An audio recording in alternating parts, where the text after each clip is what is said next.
दोस्तों, आपके इस ड्रीम टीवी कहानी चैनल को सब्सक्राइब कर लीजिए।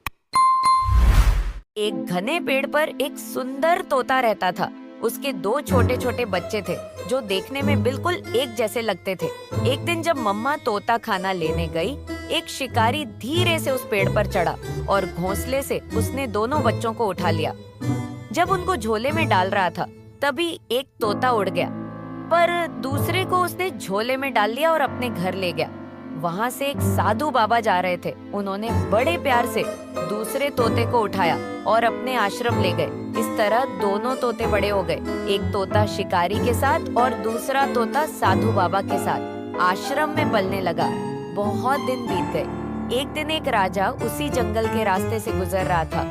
उसे एक आवाज सुनाई दी, मालिक मालिक, आप तीर कमान उठाकर इस राजा को तुरंत मार डालो। राजा ने अपनी गर्दन घुमाई और देखा, अरे यह तो तोता था, ये कैसी अजीब तोता है। राजा ने सोचा और आगे बढ़ गया। आगे बढ़ते बढ़ते साधु बाबा की कुटिया में पहुंचकर और राजा ने दूसरे तोते के पिंजरे की ओर देखा और सोचा, ऐसा ही तोता होगा जिससे मैं अभी मिलकर आ रहा हूँ। उसी समय दूसरे तोते ने बोला, स्वागत है, हमारी इस कुटिया में स्वागत है। राजा ने ये बात सुनकर आश्चर्य में पड़ गया।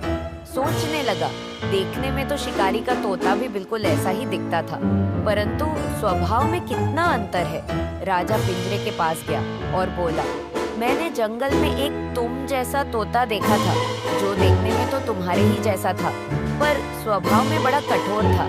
क्या वह शिकारी के घर में रहता था? तोते ने पूछा। हाँ, वही था। वो तोता राजा ने तुरंत उत्तर दिया। तोते की आंखों में दुख के आंसू बह निकले और उसने राजा को बताया, वही तो मेरा बेचारा भाई है, हम दोनों एक ही घोंसले में रहते थे। एक दिन जब मेरी माँ दाना चुगने गई हुई थी, एक शिकारी ने हम दोनों भाइयों को अपने जाल में फंसा लिया। मैं तो बचकर निकल गया और मेरा भाई उसी शिकारी के पंजे में फंस गया। मेरा बेचारा भाई शिकारी के साथ रहकर उसके जैसा ही क्रूर बन गया। तभी साधु बाबा आया और बोला, महाराज, जैसा गलत संगत का गलत व्यवहार,